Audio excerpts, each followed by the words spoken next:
আমরা যথারীতি আইপ্যাক এবং রাজ্যের কথা শুনে আমরা সম্পূর্ণ করেছি এবং সুন্দরভাবে আমাদের অনুষ্ঠানগুলো হয়েছে।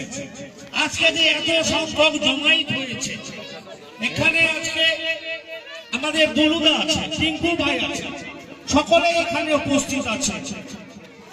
আমরা শুধু একটাই কথা বলবো, এই বাচ্চা, পশ্চিমবঙ্গ সরকারের মাননীয় মুখ্যমন্ত্রী মমতা বন্দ্যোপাধ্যায় তিনি সেকুলার, তিনি সব ধর্মকে বিশ্বাস করেন, সব জাতিকে বিশ্বাস করেন। তার নাম মমতা বন্দ্যোপাধ্যায়, তাই ভারতবর্ষ। আমি যদি উন্নয়নের কথা বলি, মমতা বন্দ্যোপাধ্যায়ের উন্নয়ন একদিকে, আর একদিকে ভারতবর্ষের প্রধানমন্ত্রীর উন্নয়ন। আমাদের দিদির কি আছে আর নরেন্দ্র মোদীর কি আছে, এটা জানতে হবে পার্থক্যটা। নরেন্দ্র মোদীর আছে বেটি বাঁচাও বেটি পড়াও, বছরে কত 350 থেকে 400 কোটি টাকা। আমাদের সরকারের কি আছে, কন্যাশ্রী প্রকল্প, বছরে কত 1200 কোটি টাকা। এটাই মমতা বন্দ্যোপাধ্যায় আর বিজেপির মধ্যে পার্থক্য। আজকে ভারতীয় জনতা পার্টি বলছে আমরা সরকারে এলে লক্ষ্মীর ভান্ডার দিব, তারা বলছে। কিন্তু আমাদের একটাই প্রশ্ন, বাংলায় তোমাকে লক্ষ্মীর ভান্ডার দূরের কথা, আগে নিজের এলাকায়, নিজের রাজ্যে, নিজের স্টেটগুলোতে আগে লক্ষ্মীর ভান্ডার দাও, তারপরে বাংলাতে দিবে। বলছে আমরা সরকারে আসলে 3000 টাকা করে লক্ষ্মীর ভান্ডার দেব। নিজের যে সমস্ত রাজ্যগুলিতে ডবল ইঞ্জিনের সরকার আছে, সেখানে কিন্তু লক্ষ্মীর ভান্ডার দিতে পারে না। আর বাংলায় বলছে আমরা লক্ষ্মীর ভান্ডার দেব। ভাই, আগে তুই নিজের জমিদারি সামলা, তারপরে বাংলা সামলাবি। এটা মমতা বন্দ্যোপাধ্যায়ের বাংলা, এটা অভিষেক বন্দ্যোপাধ্যায়ের বাংলা। মমতা বন্দ্যোপাধ্যায় আমাদের যে উন্নয়ন দিয়েছে, 12 কোটি মানুষকে বুকের মধ্যে আগলে রেখেছে। আমি উন্নয়নের কথা আসতে চাই না, আমি সিপিএম এর শুধু 2 লাইন কথা তুলে ধরতে চাই। সিপিএম ক্ষমতায় এসছে 1920 সালে। 1920 সালে সিপিএম ক্ষমতায় আসার পর মানুষকে আরো ভিখারি করে দিয়ে ছেড়েছে, মানুষের অন্যায় করেছে, মানুষের উপর অত্যাচার করেছে, ছেলেকে খুন করে তার সামনে মায়ের রক্ত খাওয়াচ্ছে, মরিচ চাকরির ঘটনা। এটাই মমতা বন্দ্যোপাধ্যায়ের মধ্যে সিপিএম সরকারের মধ্যে পার্থক্য ছিল। যে সিপিএম সরকার মমতা বন্দ্যোপাধ্যায়কে চুলের মুঠি ধরে নিয়ে গিয়ে মারতে মারতে থানায় নিয়ে গেছিল, সেই মমতা বন্দ্যোপাধ্যায় যদি মনে করত তার আজকে প্রতিশোধ নেব, কিন্তু প্রতিশোধ নেবে না। 1964 সালে সিপিএম বিভক্ত হলো, নেতৃত্ব দিত মোজাফফর আহমেদ খান। 1885 সালে কংগ্রেস ক্ষমতায় আসে, তার সভাপতি উমেশ চন্দ্র বন্দ্যোপাধ্যায় ছিলেন।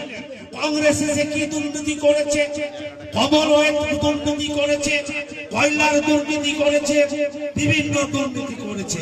কিন্তু এমন একজন নেত্রী যার নাম মমতা বন্দ্যোপাধ্যায়, তিনি কংগ্রেস ছেড়ে 1998 সালের 1 জানুয়ারিতে এসে আজকে পশ্চিম বাংলায় 2011 সালে সিপিএম কে জগদ্দল পাথরের মতো বসে আঁকড়ে ধরেছিল, তাকে ছুঁড়ে ফেলে দিয়ে একটা মহিলা নেত্রী তিনি বাংলায় আজকে পশ্চিম বাংলায় মুখ্যমন্ত্রী আছেন।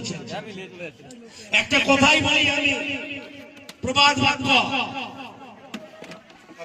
প্রেম করে যেইজন সেবিছে ঈশ্বর, প্রেম করে যেইজন সেইজন সেবিছে ঈশ্বর। মানুষকে ভালোবাসবো, তারপরে মানুষকে পাবো। কিন্তু মমতা বন্দ্যোপাধ্যায় কংগ্রেসকেও, কংগ্রেসের পরিবারকেও ভালোবাসে, সিপিএম এর পরিবারকেও ভালোবাসে, বিজেপির পরিবারকেও ভালোবাসে। এটাই হচ্ছে নৈতিকতা, এটাই মমতা বন্দ্যোপাধ্যায়, এটাই হচ্ছে মানবিকতা। কেন বিজেপির ঘরে উন্নয়ন চাই না, তারা উন্নয়ন দেয় না, তারা উন্নয়ন নিচ্ছে, কিন্তু ভোট তারা দিচ্ছে না। আজকে বিহারে দেখে আসুন, বিজেপি জিতেছে, মাছ খাওয়া বন্ধ করেছে, মাংস খাওয়া বন্ধ করেছে, পোল্ট্রির মাংস খাওয়া বন্ধ করেছে, খাসির মাংস খাওয়া বন্ধ করেছে। এটাই হচ্ছে ভারতবর্ষের কালচার, এটাই হচ্ছে নরেন্দ্র মোদীর চরিত্র।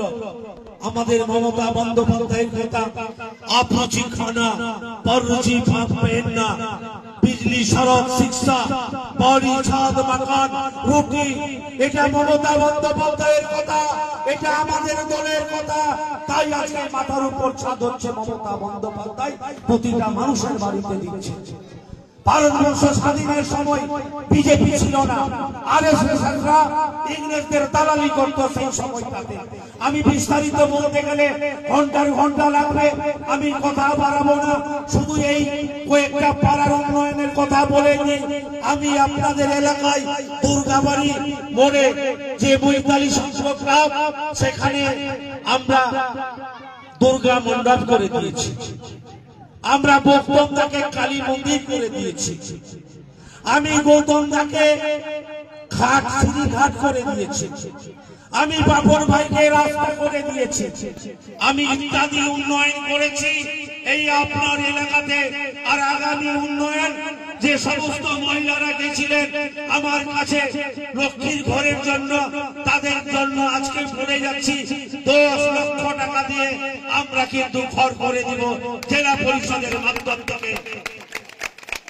এই কথা বলে আজকের মতন আমি ইতি টানলাম। আপনারা সকলেই ভালো থাকবেন, সুস্থ থাকবেন।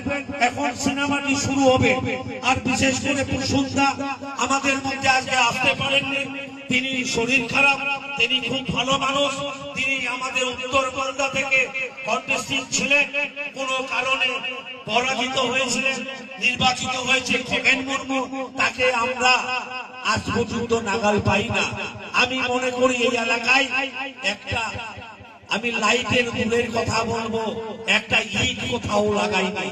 এটাই খগেন মুর্মুর মধ্যে আর আমাদের প্রসূন ব্যানার্জির মধ্যে পার্থক্য।